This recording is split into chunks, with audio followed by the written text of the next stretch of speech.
Students, let's see. Today again I'm here to teach you next grammar chapter, that is modal. Last day I taught you the definition of modals, what is modals, the list of the modals, how it is used, everything about the modals. I had also told you that next class I'll start the classes and I'll define one by one every kinds of the modals, whatever you have been given. जो भी आप लोग को बताया था उसका मैं एक करके डिफाइन करने को मैंने बोला था आज, और उसी पॉइंट ऑफ व्यू के साथ उसी टॉपिक को मैं आगे बढ़ाना चाहता हूं. I think you people are your students are ready to study that. तो आज हम लोग एक करके मॉडल्स को क्लियर करेंगे. मॉडल क्या है मैं लास्ट डे क्लियर कर चुका हूं. अब क्या है कि भाई मॉडल का फर्स्ट काइंड जो है वो कैन. कैन मीन्स सकना या सकता है. ये हिंदी मीनिंग लिखने से पहले फिर से मैं आप लोग को बता देना चाहता हूं, there is no any certain meaning of any model. कोई भी मॉडल का किसी भी प्रकार का सर्टेन मीनिंग नहीं है. क्लियर?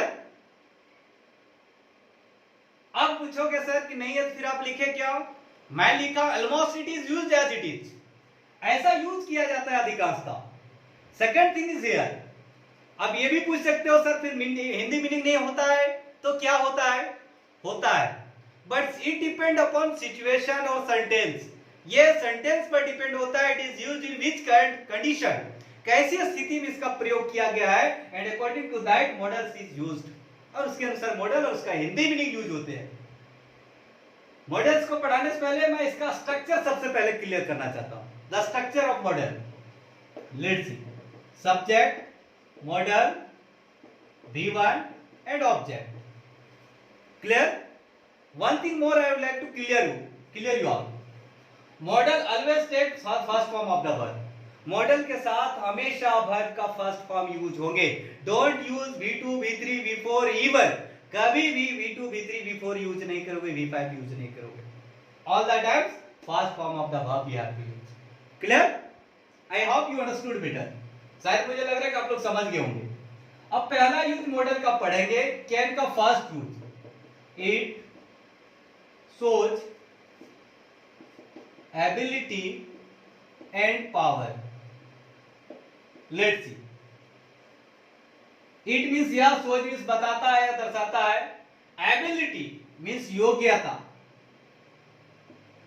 एंड पावर मींस शक्ति. यहां क्षमता भी कह सकते. It has gap between both word. दोनों वर्ड के बीच गैप है. यो एबिलिटी और पावर के बीच डिफरेंस है. एक्चुअली होता क्या है कि भाई जब हम लोग कोई मेंटली माइंड का प्रयोग करके कोई वर्क करते हैं तो उसको एबिलिटी में रखा जाता है. While we do any works by using our physical body, अपनी शारीरिक शरीर का प्रयोग करके वर्क करते हैं तो पावर होते हैं. जैसे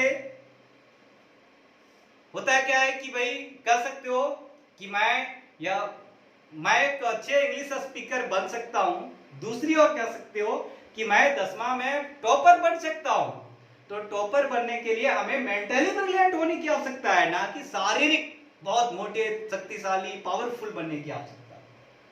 तो ये एबिलिटी शो करता है जो माइंड का प्रयोग करके किया जाता है. कोई क्वेश्चन को सॉल्व करने के लिए हमें माइंड का प्रयोग किया जाता है, ना कि शरीर बहुत कभी में मोटे ताजे और डर से क्वेश्चन सॉल्व हो जाएगा. ऐसा हुआ है क्या? ना हुआ है ना होगा. पावर की बातें करो.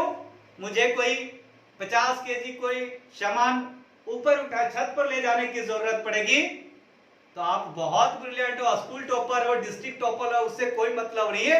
तुम्हें शारीरिक रूप से स्ट्रांग होना पड़ेगा. Otherwise you people must get problems, you will suffer from different kinds of problem. You can't do that work what is done by using your strength, by using your physically power. तो ये this is the difference between ability and power. ये दोनों के बीच difference है. Now let's see. Example लिखते हैं. मेरी मां अंग्रेजी बोल सकती है बोल सकती है।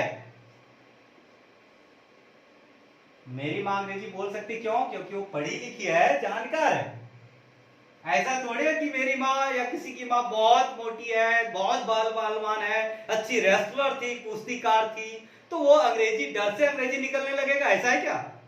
नहीं होता। मतलब मेंटली प्रिपेयर्ड होनी पड़ेगी, मेंटली डेवलप्ड होना पड़ेगा, मेंटली नॉलेजेबल होना होगा, then you people can complete the ability. मेरी माँ सब्जेक्ट, मेरी माँ, माई मदर, मॉडल कैन, भर, स्पीक, क्या बोलना है? इंग्लिश, ऑब्जेक्ट हो गया इंग्लिश। ऐसा नहीं मेरी माँ है, यहाँ B5 कर दो, स्पीक्स कर दो। Don't commit mistake. All the times mind में सेटअप कर लो कि कभी भी किसी भी सिचुएशन में मॉडल आवे तो हमेशा भर का फर्स्ट फॉर्म यूज करना। Clear? I hope you understood better. शायद आप लोग अच्छे से समझ गए होंगे। इसका फोटो खींच लो, स्क्रीनशॉट ले लो, जो करने करो। मैं इसका नेक्स्ट यूज भी बता देता हूं। Do it.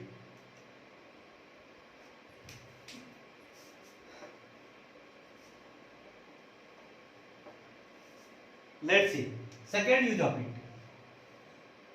It shows permission, means आज्ञा लेने देने में प्रयोग किया जाता है। क्लियर?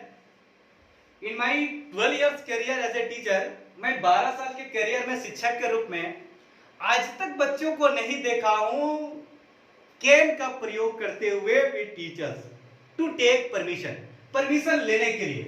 क्यों? मुझे समझ भी नहीं आ रहा। या तो बच्चे जानकार नहीं है, या तो बच्चे जानकार हैं, दो ही काम हो सकता है। या तो फिर वो देखा सीखी दूसरे का कर रहे हैं।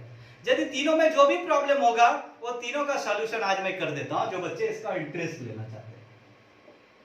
परमिशन लेने में आज तक मैं देखा हूं all the times students use may I do this work sir, may I go out sir, may I drink water sir, may I take this sir, may I do that sir, all the times may, they use may, why don't they use can? I don't understand. can का प्रयोग क्यों नहीं करते मुझे समझ भी नहीं आ रहा।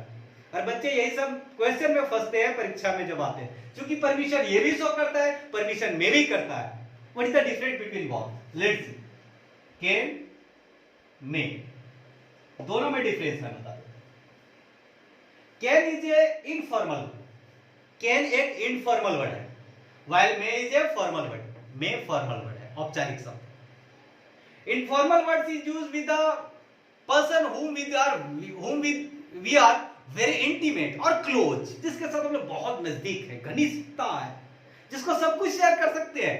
जैसे दोस्तों को, माँ बाप को, भाई बहन को सब कुछ कहा जा सकता है। और उन लोगों को जो कहा जा सकता है, ना शिक्षकों को, ना बैंक मैनेजर को, ना पुलिस ऑफिसर को, ये सारे लोगों को नहीं कहा जा सकता। तो ये फॉर्मल और इनफॉर्मल वर्ड हमें समझ में, हमें लग रहा है कितना बोलने के बाद समझ गए होंगे। मतलब जो लोग अपने से बहुत क्लोज हैं, जो जिसके साथ मैं सब कुछ शेयर कर सकता हूं, जिसके बीच गैप नहीं है, देयर इज इंटीमेशन, बहुत नजदीकियां हैं। We people use can, where we people find gap, जिसके बीच गैप होती है, दूरियां होती है, जिसको सब कुछ शेयर नहीं किया जा सकता है, उसके साथ में प्रयोग किया जाता है। तो शिक्षक वही है जिसके बीच गैप होती है, स्टूडेंट और शिक्षक की बीच गैप होती है, इसलिए स्टूडेंट मे का प्रयोग करते हैं, ना कि कैन का। समझ गए होंगे? गुड।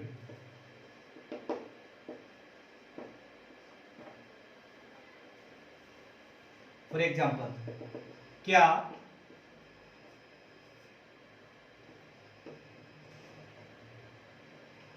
मैं तुम्हारा कलम ले सकता हूं? क्वेश्चन मार्क्स, परमिशन में all the times question marks, permission कुछ लिया जा रहा है। अब परमिशन का प्रयोग क्यों है भाई? जनरली हम लोग पाते हैं, और ऐसा ही होता है कि दोस्त का कहीं पेन रखा हुआ है, तो पेन रखा हुआ है तो कहेंगे पेन दो, ऐसा कहते हैं क्या? नहीं, क्योंकि तुम्हारा पेन थोड़े रखने थोड़े दिया है, तो उससे परमिशन लेंगे। क्या तुम अपना कलम दे सकते हो? क्या मैं तुम्हारा कलम ले सकता हूं? तो ये परमिशन शो करता है। स्ट्रक्चर आप जान रहे हो, यहां कैन होंगे, subject I, take, your object, sorry your pen object, यहां B2 B3 नहीं यूज करेंगे। क्लियर? अब लास्ट यूज, आज के लिए लास्ट यूज, इसका एक यूज और बताऊंगा। It shows possibility, possibility mean संभावना। First of all I would like to clear you all, मैं आप लोग को बता देना चाहता हूं कि संभावना मीन्स पॉसिबिलिटी, और ऐसे में होता क्या है कि जहां मोर देन 60% पॉसिबिलिटी शो करे, 60% से अधिक लगे कि ये पॉजिटिव में है, संभावना है, तो वहां हम लोग कैन का प्रयोग करते हैं। जैसे होता क्या है कि मैं एक अच्छा विद्यार्थी हूं, अपने क्लास में मैं टॉपर कर सकती हूं या कर सकता हूं, ऐसा नहीं कि मैं करूंगा ही, तो मैं कहता हूं या कोई कहते हैं कि मैं अपने वर्ग में टॉपर हो, परीक्षा में फाइनल या वार्षिक परीक्षा में टॉपर बन सकता हूं। बनूंगा ही या नहीं? Because you know very well the teachers are the most unpredictable creatures on the earth. शिक्षक एक वो प्राणी है जिसका तुलना इस धरती में किसी से नहीं किया जा सकता है। Because everything is possible in modern era by dint of the teachers, by शिक्षकों के द्वारा। इन दैट कंडीशन पॉसिबिलिटी व्यक्त करते हैं। अभी जैसे सावन भादो का महीना चल रहा है, या जो भी बरसात का सीजन जिसको रेनी सीजन कहेंगे, तो बरसात का सीजन में धूप भी है दिन में, तो ये गारंटी नहीं कि शाम में बारिश नहीं होगा। ऐसी स्थिति में 60% से मोर देन संभावना होती बारिश होता ही होता है, क्योंकि रेनी सीजन चल रही है। तो हम लोग कह सकते हैं कि आज वर्षा हो सकती है, आज वर्षा हो सकती है। आई होप यू अंडरस्टैंड। सब्जेक्ट इसमें नहीं है तो इट का यूज करके प्रयोग करेंगे। Non living thing as it, model, can, rain, वर्षा होना as a verb, other word के रूप में today. Clear? I hope you people understood better. आप इसको स्क्रीनशॉट ले लो, कंप्लीट कर लो, एग्जाम्पल लिख के दिखाओ, 5-5 एग्जाम्पल ईच यूज से। आप यदि समझ जाओगे फिर मैं आगे की ओर बढ़ूंगा, आप नहीं समझोगे स्टॉप कर दूंगा, and I want teach you further chapter. और आप इसको कंप्लीट करोगे, इसको समझ में लोगे तो फिर बेहतरीन है। Tomorrow I keep it further, इसको मैं आगे करूंगा, and I teach you text books also, किताबी में पढ़ाऊंगा, and by this point of view you people have to complete this. इसको कंप्लीट करने हैं और एग्जाम्पल भी लिखने हैं। I hope you people will enjoy a lot. You won't get any kinds of recreation, you won't get any kinds of lackness of the classes if you continue your study. यदि आप लोग online class में जुड़े हो, पढ़ाई कर रहे हो, तो आपको कभी कमी नहीं फील होने देंगे कि आप क्लास में नहीं पढ़ रहे हो या घर में पढ़ रहे हो, लेकिन आप यदि कंटिन्यूसली इंटरेस्ट लेते हो तो। खैर कोई बात नहीं, कल फिर मिलते हैं। Thanks a lot, have a nice day, enjoy your day.